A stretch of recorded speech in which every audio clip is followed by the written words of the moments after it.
Olá, bem-vindos e bem-vindas a mais este vídeo no canal. Meu nome é John Brian, eu sou seminarista da Santa Igreja Celta do Brasil e esse vídeo se destina em primeiro lugar aos membros do nosso círculo de oração, do nosso grupo de estudos, e daí ele também é disponibilizado na internet para glória de Deus e para mensagem da nossa santa tradição ser espalhada. Bom, nós estamos no período em jejum à Santa Mãe de Deus e por isso nós decidimos estudar os dogmas da Igreja a respeito da Virgem Maria. Na semana passada, nós vimos a maternidade divina de Maria, o título de Maria, como ela é chamada, por que ela é chamada de Mãe de Deus. Hoje, nós vamos conversar um pouco sobre o segundo dogma mariano, que diz respeito à sua virgindade. Eu vou passar rapidamente sobre a formulação dogmática, visto ter inúmeros trabalhos já aqui na internet sobre isso, e eu vou tentar responder as perguntas que me foram feitas nas redes sociais e também no nosso grupo de oração. Então, se você não me segue nas redes sociais, aproveita depois desse vídeo e procura lá, Grito Ortodoxo no Facebook e no Instagram e JB Campestrini no Twitter. Bom, a noção de que Maria é virgem começa no anúncio que Gabriel faz a ela, cumprindo as profecias do Antigo Testamento, sobretudo do profeta Isaías, em que nosso Salvador ia nascer de uma virgem. Aí todo cristão, decente pelo menos, concorda, né, que Maria foi virgem para dar à luz ao menino. A disputa sobre a virgindade de Maria e o alcance dessa virgindade está, pelo menos até meados do século XVII, completamente nulos. Não existia uma disputa, não existia muito debate sobre isso. E todas as vozes que diziam Maria ter tido filhos eram poucas e nunca foram levadas com crédito pela Igreja. Houve uma disputa entre São Jerônimo e Ovídio, e talvez algumas vozes destoantes. Iniciamos concordando, então, que Maria foi virgem na hora de conceber Jesus de forma milagrosa por obra do Espírito Santo. Diante disso, fica a pergunta: o que Maria fez depois? Mas, para responder isso, vamos voltar para entender quem é esta mulher que recebeu a visita do anjo. Dos textos do cânon que foram definidos pela Igreja para formar o Novo Testamento, sabemos apenas que ela era virgem, que era da descendência de Davi, que era prima de Isabel e Zacarias, que estava noiva de José e que morava em Nazaré. Porém, um texto muito antigo, acreditado a Tiago, não aceito pela Igreja para o cânon, mas presente em nossa liturgia, presente em nossas pesquisas históricas, presente no calendário da Igreja, portanto, autoritativo de certa forma, diz que Maria era filha de Joaquim e Ana e que nasceu de uma concepção milagrosa e por isso desde nova ela foi dedicada ao serviço do Senhor, tendo sido enviada ao templo onde foi consagrada a Deus. Ali então foi prometida em casamento a José, um homem de idade avançada e viúvo que aceitou cuidar da menina. É dessa forma que explica Santo Agostinho, dizendo: ela, Maria, fora dada em casamento ao varão justo, o qual, longe de lhe tirar o que já tinha consagrado a Deus, seria, ao contrário, seu fiel guardião. Santo Agostinho diz isso no Sobre a Virgindade, capítulo 4. Já em Nazaré, Maria recebe a visita do anjo que lhe diz a boa nova, de que ela seria mãe do Filho de Deus, do Rei, do Altíssimo, ou seja, Maria era uma moça de vida consagrada, recém-noiva de José, o idoso viúvo. Após a notícia do anjo, José também fica sabendo disso. Ela vai visitar Isabel depois da luz em Belém, foge por Egito, e a história todo mundo já conhece. Depois disso, como é que vive Maria e José? Por ser velho, crê-se que José, logo após o episódio de perder Jesus no templo, tenha falecido. Bom, a gente percebe agora que Maria era uma moça de vida consagrada, que tinha dedicado sua virgindade para a glória de Deus. Então, antes da concepção, antes do casamento dela com José, ela já tinha em mente permanecer virgem. Vamos ver então o que os textos bíblicos dizem sobre isso. O primeiro anúncio de que ela permaneceria virgem está na própria visita que Gabriel faz à Virgem? Quando ela pergunta como é que isso vai acontecer, não é porque ela era uma menina ingênua que não sabia como é que um filho se daria. Como ela estava noiva, muito provavelmente, se ela recebesse a notícia de que ficaria grávida, ela imaginaria que seria grávida do seu marido. Mas como ela tinha dedicado sua virgindade a Deus, ela pergunta para Gabriel: como é que isso vai acontecer, já que eu não vou conhecer varão, já que eu não conheço varão? Ou seja, os pais, já na visitação de Gabriel a Maria, percebem um prenúncio de sua virgindade permanente. Outros exemplos disso, e que levaram os santos pais e mães a crerem, a formularem a crença na virgindade perpétua, está na interpretação de algumas profecias. Por exemplo, em Ezequiel 44, 2 diz assim: E o Senhor me disse: Este portão permanecerá fechado, não deverá ser aberto. Ninguém entrará por ele, porque o Senhor, o Deus de Israel, entrou por ele. Por isso permanecerá fechado. Quem é o Deus de Israel? Ora, Jesus Cristo. Por qual portão Jesus entrou no mundo? O ventre de Maria. Logo, o ventre de Maria deveria permanecer fechado, ou seja, ela permaneceria virgem. Claro que o texto poderia estar falando de outro portão, mas nenhum outro portão por qual Jesus tenha passado ficou fechado. É assim que Orígenes, Basílio, Gregório de Nissa explicam o texto. Expondo estas palavras, diz Agostinho em um sermão, de Ano Dom III. O que significa portão fechado na casa do Senhor? Exceto que Maria deve estar sempre inviolável. O que significa que nenhum homem deve passar através dele, senão que José não deve conhecê-la? E o que é isso? Porque o Senhor, Deus de Israel, por aí passou, exceto que o Espírito Santo iria engravidá-la, e que o Senhor dos anjos nascerá dela? E o que significa isso? Ela permanecerá fechada, senão que Maria é uma virgem antes de seu nascimento, virgem no seu nascimento, e uma virgem depois do nascimento do Senhor. Maria foi tida pelos cristãos como a arca da nova aliança, já que nela estava o pão vivo que desceu do céu, o legislador e o rei de Israel, como prefiguravam o maná, a lei e a vara de Arão.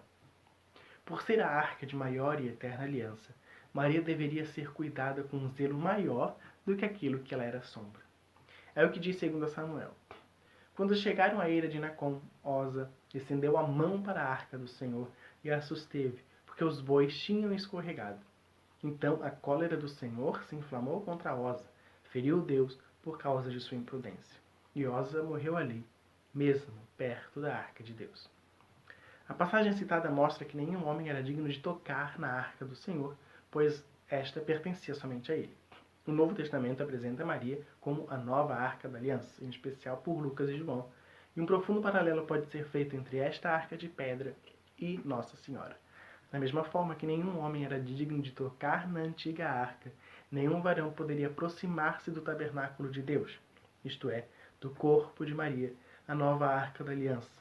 Dessa forma, a tipologia da arca nos revela mais uma doutrina a respeito da Santíssima Virgem, a de que ela não conheceu varão algum.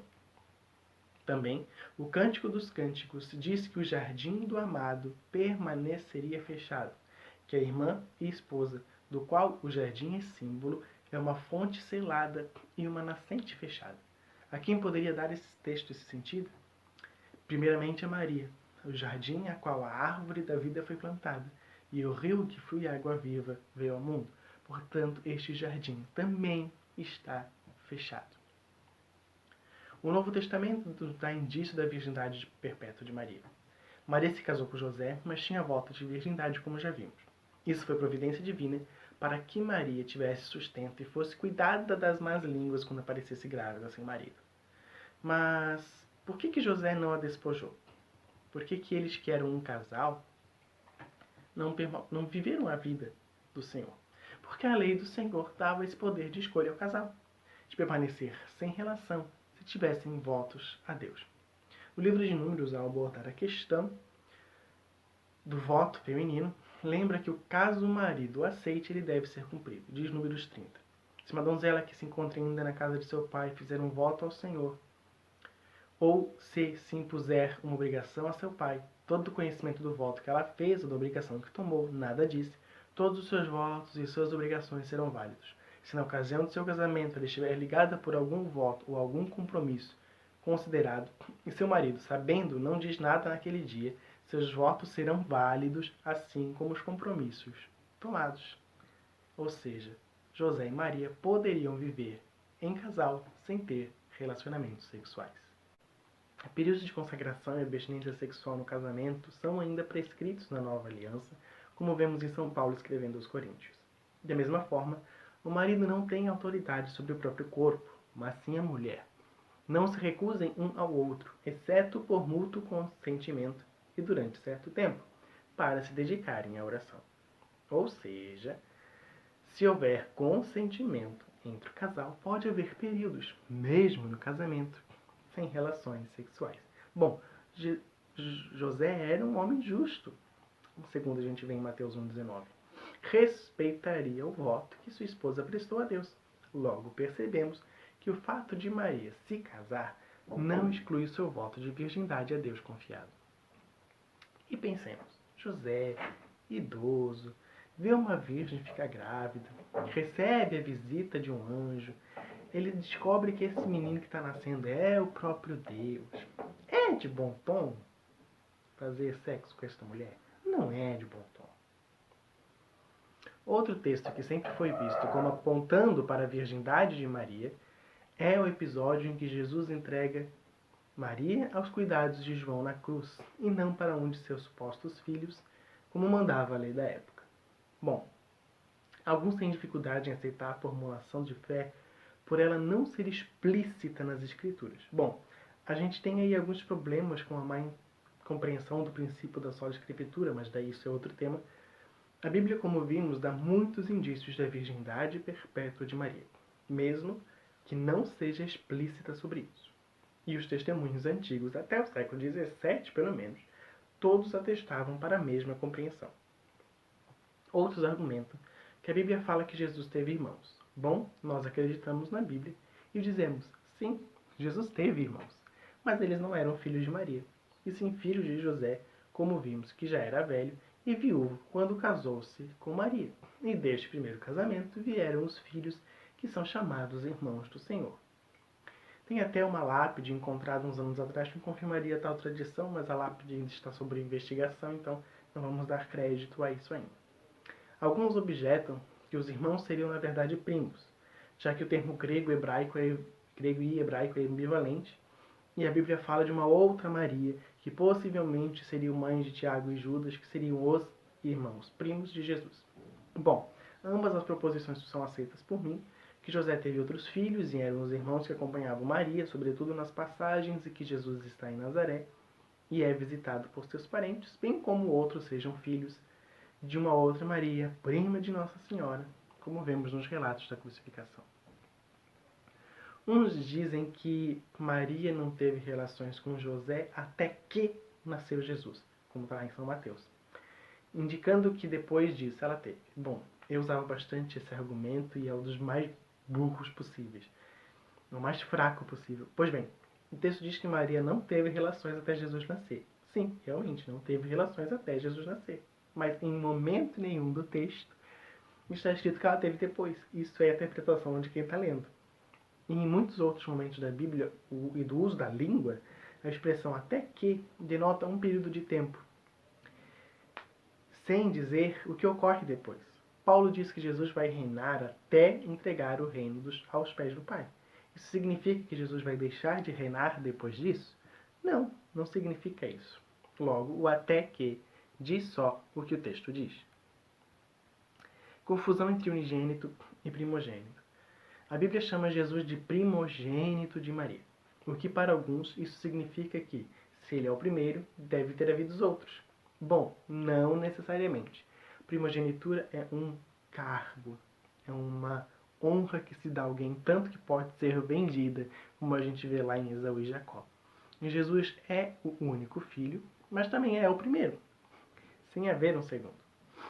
Jesus é chamado de unigênito de Deus, mas nós também somos filhos de Deus, ou seja, as palavras elas têm muitas interpretações e a gente deve ficar sempre com aquela que foi consenso na igreja e que é mais aceitável à luz da fé. Então, das dúvidas mais comuns que surgiam no Facebook, no Instagram, no Twitter, inclusive, se não seguiu antes, segue agora.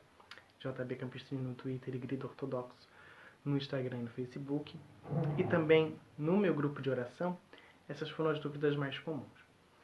É importante lembrar, como a boa parte da pequena audiência desse canal é protestante, que Lutero, Calvino, os reformadores da Inglaterra, John Wesley e até mesmo o maluco do Zwingli criam na virgindade perpétua de Maria. E eu aprendi a crer nisso quando era ainda luterano. Ou seja, crer nisso não é uma particularidade de católicos romanos e ortodoxos, mas é algo inerente à fé cristã. Isso te faz um cristão melhor.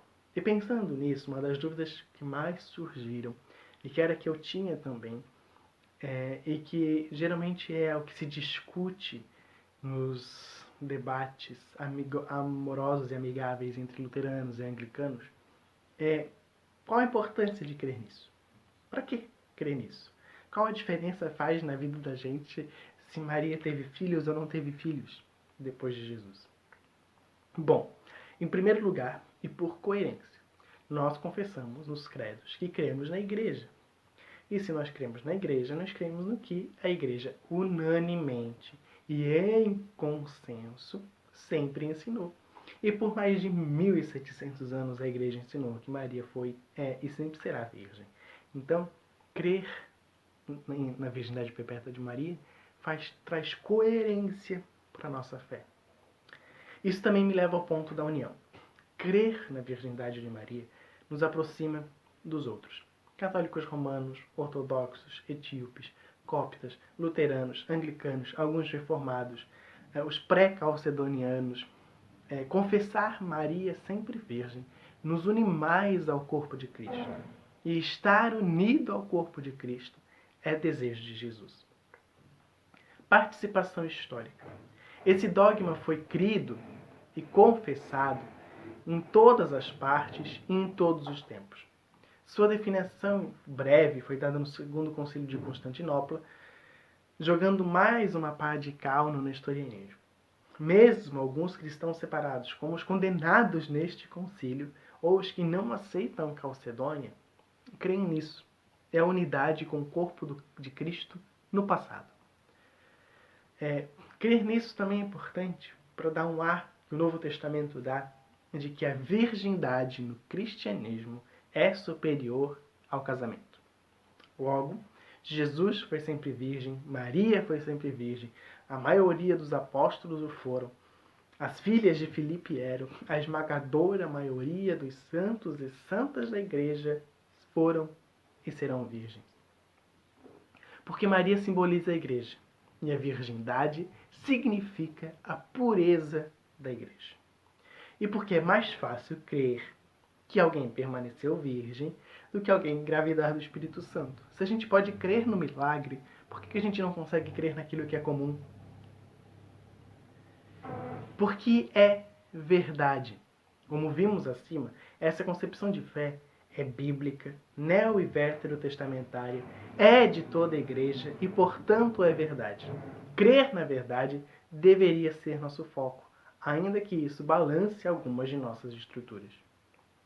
Percebam que nada nesse dogma é necessariamente sobre Maria, mas primeiro sobre a glória de Deus e a santidade da igreja. Sim, Maria recebe dupla honra, a de virgem e a de mãe, nos dogmas estudados até agora. Mas, como diria Agostinho, isso é pela fé do Cristo. Agora uns recados aos meus irmãos católicos romanos e ortodoxos. Não sejamos generalistas, nem usemos de má fé quando formos defender a virgindade de Maria ou qualquer outro dogma, acusando os protestantes. Eu sei que é difícil encontrar um termo adequado para tanto de ramificações e meio que tudo acaba sendo englobado em evangélico e protestante. Mas sejamos mais cuidadosos na defesa da nossa fé, afinal São Pedro ensina a ensiná-la com paciência. Ganhar o discurso, ainda que verdadeiro, com base em falseamentos e generalizações burras é mau testemunho. Lembrando que a unanimidade do protestantismo inicialmente era bem mais próxima de nós que da baderna que vive o mundo cristão hoje, inclusive entre católicos e protestantes e etc. Aos meus irmãos protestantes, façamos um esforço de ler os Santos Pais, não procurando refutar, não procurando erros, mas com quem senta diante de um mais velho e aprende. Eles não são infalíveis, a união deles é. E aprenda de seus pais também. Leia Lutero, leia os reformadores ingleses. Aprenda a ser protestante. Ao protestantismo, falta protestantismo. Semana que vem comemoramos a dormição da Mãe de Deus e tem um videozinho especial aqui. No mais, curta, compartilhe esse vídeo, deixe educadamente seus comentários aqui e que possamos nos inspirar no exemplo de santidade da Mãe de Deus e sempre Virgem, Maria.